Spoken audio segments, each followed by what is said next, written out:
কিছুদিন আগে আজীবন সম্মাননা পদক পেয়েছেন একসময়কার জনপ্রিয় নায়িকা শাবানা। কিন্তু যে অভিনয়ের জন্য তিনি সম্মাননা পেলেন সেই অভিনয়কে কতটা সম্মান করেন তিনি? সম্প্রতি এমনই এক প্রশ্ন তুলে অনলাইন গণমাধ্যমে এমনই এক লেখা প্রকাশিত হয়, যেখানে শাবানার জীবনের নানা কথা উল্লেখ করে তার নানা সমালোচনা করা হয়। সেই লেখায় উল্লেখ করা হয় 1997 সালে তিনি কেবল অভিনয় ছাড়েননি, রীতিমতো তওবা করেছেন। তার আমেরিকা প্রবাসী মেয়েকে কিছুতেই খুঁজে পাওয়া যাচ্ছিল না। তখন তিনি মনে মনে মানত করেন, মেয়েকে যদি ফিরে পান তাহলে জীবনে আর কখনো অভিনয় করবেন না।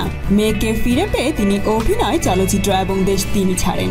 সেখানে আরো লেখা হয়, কোনো ব্যক্তি যদি অন্যায় অপরাধ করে পাপাচারে লিপ্ত হয়, সে যদি একাগ্রচিত্তে নিবেদিত হয়ে আল্লাহর কাছে ক্ষমা চান যে তিনি এই কাজ আর কখনো করবেন না, তখন তার সেই পাপের জন্য যে গুনাহসমূহ হয়েছে তা ক্ষমা করে দেওয়া হয়, কিংবা স্রষ্টা চাইলে তার যে কোনো গুনাহ ক্ষমা করে দিতে পারেন।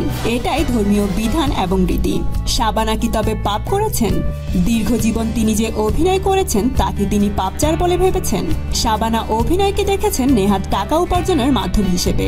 তিনিও অশিক্ষিত লোকের মতো, অনগ্রসর মানুষের মতো, ধর্মান্ধদের মতো ভেবেছেন। শাবানা হয়তো জানেন না শিল্পী হচ্ছে জীবনের অনুকরণ, ইমিটেশন অফ লাইফ।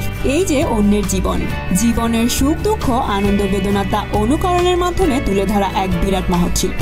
সে কারণেই অন্যের জীবনের রূপদানকে অভিনয় শিল্প বলা হয়। সেই লেখায় আরো উল্লেখ করা হয়, শাবানা কেবল বুদ্ধিমানই নন, চতুর ও হিসেবিও। কেননা তার যে অর্থের উৎস, যার কারণে আজ তিনি শাবানা, সেই অভিনয়ে তিনি তওবা করে ছেড়েছিলেন।